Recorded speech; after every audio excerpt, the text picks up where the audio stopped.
जय हिंद दोस्तों। कैसे हैं आप लोग। चलिए, हम लोग क्या देख रहे थे। न, आधुनिक भारत। अच्छा, आधुनिक भारत में हम लोगों ने क्या क्या देखा था। कौन सा टॉपिक चल रहा है? नवीन राज्यों का उदय। नवीन राज्यों का उदय। इसमें हमने आप लोग को क्या क्या बताया था। बंगाल बता दिया था, ठीक, और मैसूर बता दिया था। अच्छा, सिख राज भी बताया था। सिख राज तो हो गए थे। मराठा भी हमने आपको बता दिया था। तो लगभग तो मैंने बता ही दिया था। इसमें कुछ जो बचे हुए एक दो हैं राज्य, उसके बारे में हम लोग थोड़ा सा चर्चा कर लेते हैं, ठीक है।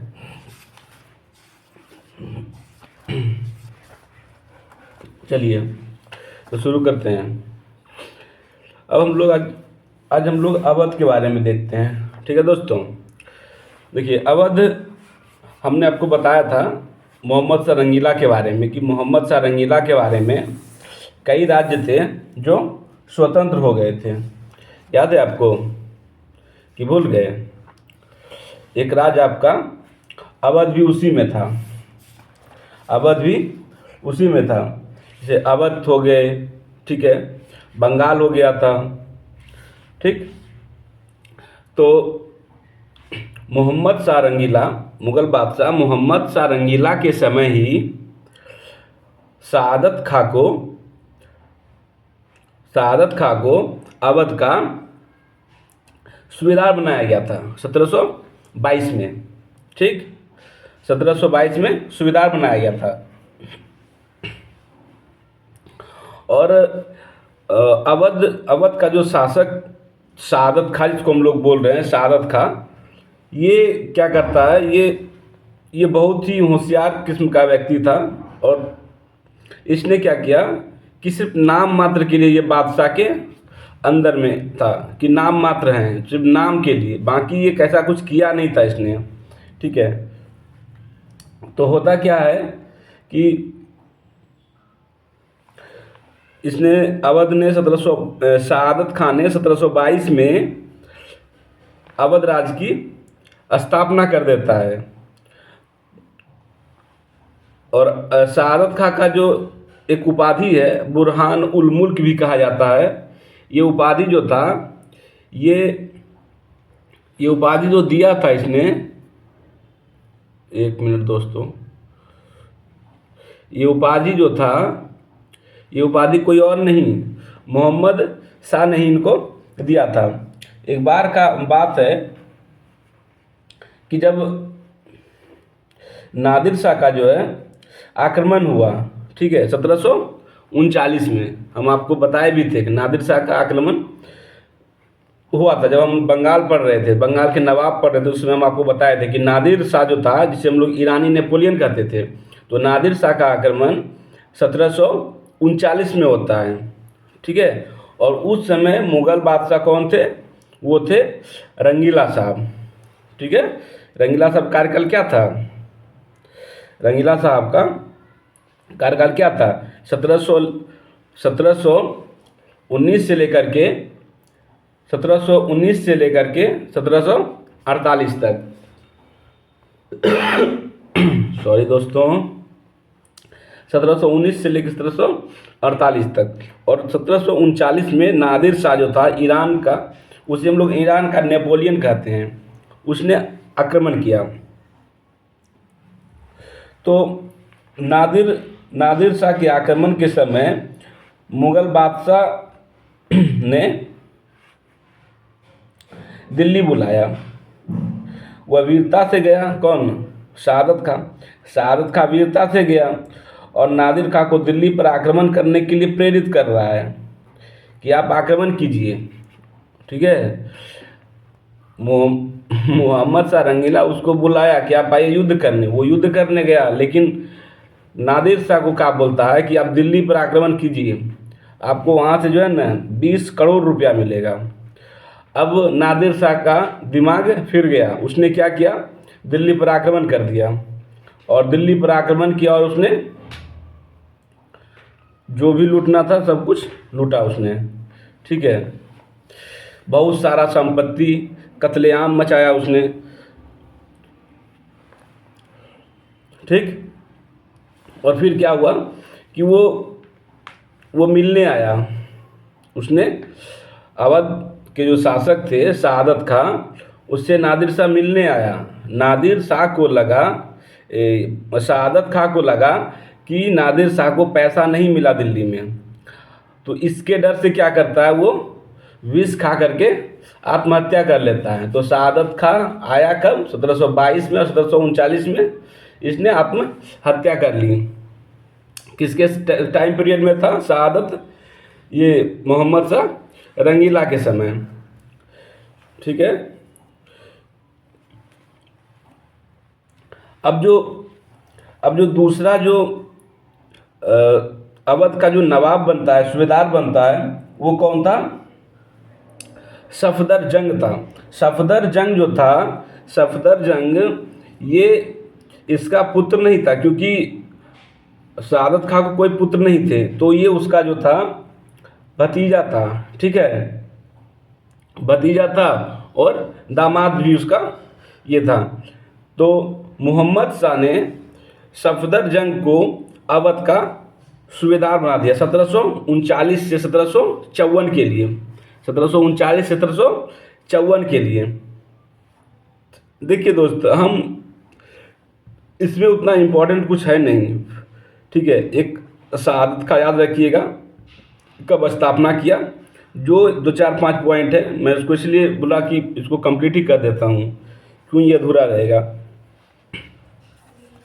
तो सफदर जंग जो था वो 1739 से 1754 में अवध का ये सूबेदार बनता है। और एक पॉइंट याद रखिएगा कि 1742 में इसने क्या किया था, पटना पर अधिकार कर लिया था सफदर जंग ने।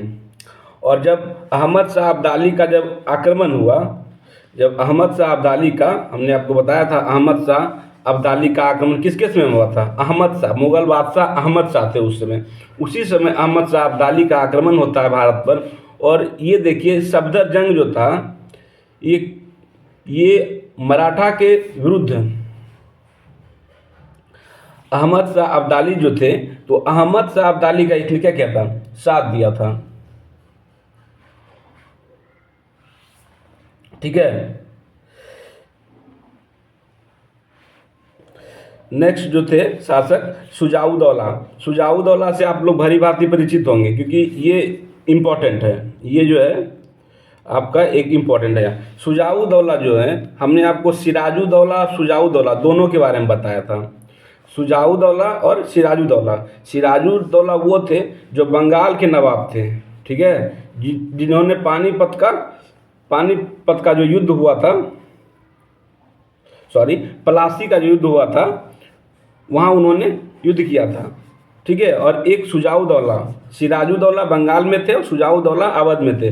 तो ये शुजाउद्दौला जो हैं 1754 से 1775 तक ये अवध के शासक बनते हैं। और इनके समय में क्या होता है, पानीपत का तृतीय युद्ध। आपको याद होगा कि हमने पानीपत का आपको 3 युद्ध बताया था, 2 युद्ध हमने आपको 2 युद्ध तो बता दिया था कि पानीपत का पहला युद्ध, ठीक, जब बाबर आक्रमण करेगा और मुगल वंश की नींव रखेगा, पानीपत का प्रथम युद्ध था वो। पानीपत का द्वितीय युद्ध हुआ था जब अकबर और हेमू के बीच में युद्ध होगा, 1556 में होगा। लेकिन पानीपत का तृतीय युद्ध जो है वो मैंने आपको बताया था कि अहमद शाह अब्दाली और मराठा के बीच में हुआ था। और हमने आपको उसी दिन मराठा पढ़ाया था, उसी दिन बताया था कि पानीपत का ये युद्ध एक ऐसा युद्ध साबित हुआ जिसने ये साबित नहीं किया कि भारत पर कौन शासन करेगा, बल्कि ये साबित कर दिया था कि भारत पर कौन शासन नहीं करेगा, यानी मराठा शासन नहीं करेंगे। और पानीपत का जो तृतीय युद्ध हो रहा था, सदाशिवराव भाऊ उसका नेतृत्व कर रहे थे। हालांकि ये बाजीराव के नेतृत्व में लड़ा जा रहा था और ये युद्ध तो हार गए। बाजीराव क्या होता है उनको कि वो इस युद्ध को हार जाने से इतने आहत हुए थे कि उन्होंने अपने प्राण को त्याग दिया। तो ये हुआ। पानीपत के तृतीय युद्ध में क्या हुआ था, शुजाउद्दौला जो था ये अहमद शाह अब्दाली की ओर से लड़ रहा था, अहमद शाह अब्दाली के युद्ध की ओर से लड़ रहा था। ठीक है, अब एक और पॉइंट है कि बक्सर का युद्ध, शुजाउद्दौला के समय ही बक्सर का युद्ध हुआ था। बक्सर का युद्ध में भारतीय की ओर से 3 राजा मान लीजिए, या 3 सेना एक तरफ लड़ रही थी। कौन कौन था, तो बंगाल के नवाब थे, मीर कासिम उस समय थे। दूसरे कौन थे, मुगल बादशाह शाह आलम द्वितीय थे। और कौन थे, और थे एक अवध के नवाब शुजाउद्दौला, याद आया आपको, अवध के नवाब शुजाउद्दौला। ये युद्ध हुआ था 22 अक्टूबर 1764 में, और मुगल शासक का साथ दिया किसने, शुजाउद्दौला ने मुगल शासक की ओर से युद्ध लड़ा था। और ब्रिटिश क्या हुए थे, इसमें युद्ध में विजयी हो गए थे। हाँ ठीक है, ब्रिटिश इस युद्ध में विजयी हुए और ब्रिटिशों ने किया इलाहाबाद की संधि। और इस इलाहाबाद की संधि के बाद क्या हुआ कि बंगाल पर जो पूर्ण नियंत्रण था वो इस इलाहाबाद की संधि के साथ ही जारी होता है। और जो ये इलाहाबाद की द्वितीय संधि हुई वो होती है शुजाउद्दौला के साथ। और अगर पूछा जाए कि इलाहाबाद की प्रथम संधि, तो मुगल बादशाह शाह आलम द्वितीय के साथ हुआ था 12 अगस्त 1765 को। लेकिन हम यहाँ हैं शुजाउद्दौला के पास, तो ये देखेंगे इसके साथ हुआ था बक्सर का युद्ध, और हुआ था बक्सर के युद्ध के बाद इलाहाबाद की द्वितीय संधि 16 अगस्त 1765 को। और क्या हुआ था कि शुजाउद्दौला को कड़ा और इलाहाबाद का क्षेत्र ब्रिटिशों को सौंपना पड़ा और 50 लाख रुपये का हर्जाना भी देना पड़ा था। तो हमने देखा कि अवध के कौन कौन नवाब, कितने नवाब हमने पढ़े अभी, अवध के 3 नवाब। शहादत खान 1722 से 1739 में, जिसने अवध राज्य की स्थापना की। उसका उत्तराधिकारी सफदरजंग 1739 से 1754 में, और उसका उत्तराधिकारी शुजाउद्दौला 1754 से 1775 में। ठीक है, और हम एक और पढ़ लेते हैं, ये अंतिम हम पढ़ेंगे क्योंकि उतने यहाँ पे नवाब जो थे यहाँ के जो सूबेदार बने, अवध के शासक बने, वो योग्य नहीं थे। ठीक है, इसलिए हम उनको नहीं पढ़ेंगे क्योंकि इतिहास भी गवा देता है, जो योग्य होता है उसी को इतिहास में याद रखा जाता है दोस्तों। इसलिए आप लोग भी मन लगा के पढ़िए। ठीक है, और इतिहास में अपने स्वर्णिम नाम को जो है ना स्वर्णिम अक्षरों में सुशोभित कीजिए। आइए देखते हैं लास्ट, वाजिद अली शाह इसलिए इम्पोर्टेंट है क्योंकि ये अंतिम नवाब थे। ठीक है, पूछा जाता है कि अवध का अंतिम नवाब कौन था, तो क्या था, वाजिद अली नवाब, अवध का अंतिम नवाब थे वाजिद अली। ठीक है, क्या होता है कि डलहौजी क्या करते हैं कि 1856 में जो अवध हमेशा ब्रिटिशों की जी हुजूरी करता रहा। ठीक है, ये ब्रिटिशों की हमेशा जी हुजूरी करने वाला अवध को डलहौजी ने क्या किया कि कुशासन का आरोप लगाया कि ये राज्य जो है सही तरीके से नहीं चल पा रही है, इसको हम अपने अंडर में लेते हैं। और कुशासन का आरोप लगा करके उन्होंने क्या किया,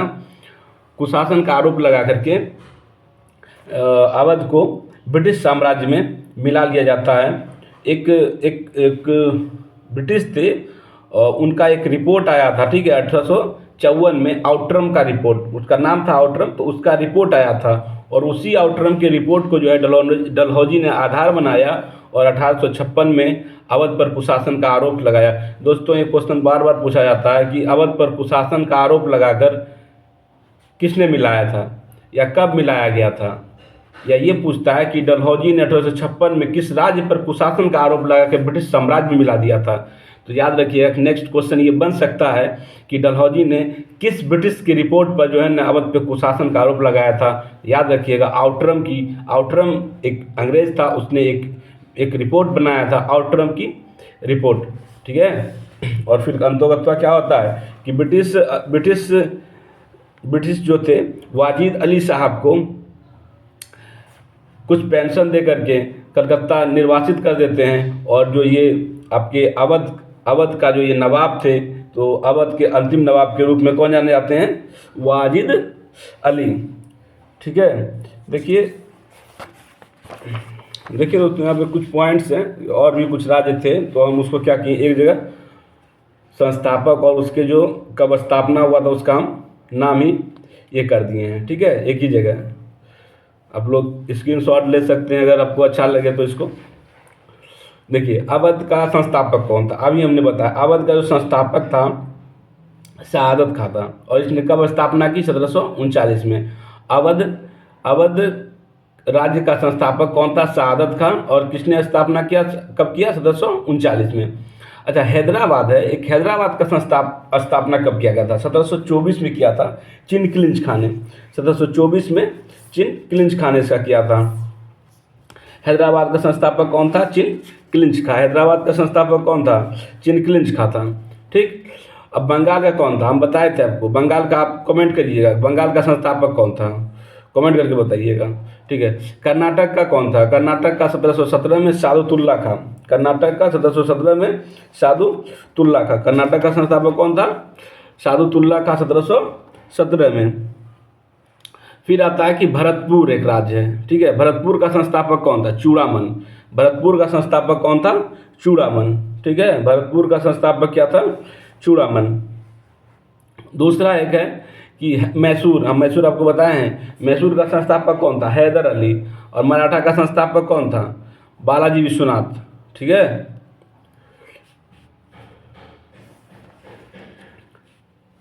देखिए दोस्तों, हमने तो आपको नवीन राज्य जो है बहुत ही अच्छे तरीके से बता दिया है, जितने पॉइंट बन सकते थे लगभग मैंने सभी बिंदुओं पे कोशिश किया कि आपको बता दिया जाए। ऐसे आप लोग इसको तैयार कर लीजिएगा, अगर आप लोग बोलिएगा तो हम इस पर ऑब्जेक्टिव भी बनाएंगे, जिससे आप लोग प्रैक्टिस कीजिएगा, फिर आपको लगेगा कि मैंने आपको क्या पढ़ाया है और क्या नहीं पढ़ाया है। ठीक है, एक बार आप लोग देखिए। ठीक है दोस्तों, ये तो हो ही चुकी है। कल हम लोग नेक्स्ट टॉपिक जो हम लोग देखेंगे वो हम लोग देखेंगे कि जो ब्रिटिश शासन था, ब्रिटिश शासन जो था, तो उस समय भारतीय अर्थव्यवस्था पर उसका क्या क्या प्रभाव पड़ता है, हम लोग वो देखेंगे। ठीक है, ठीक है दोस्तों, ऐसे आप लोग पढ़ते रहिए। ठीक है, थैंक यू।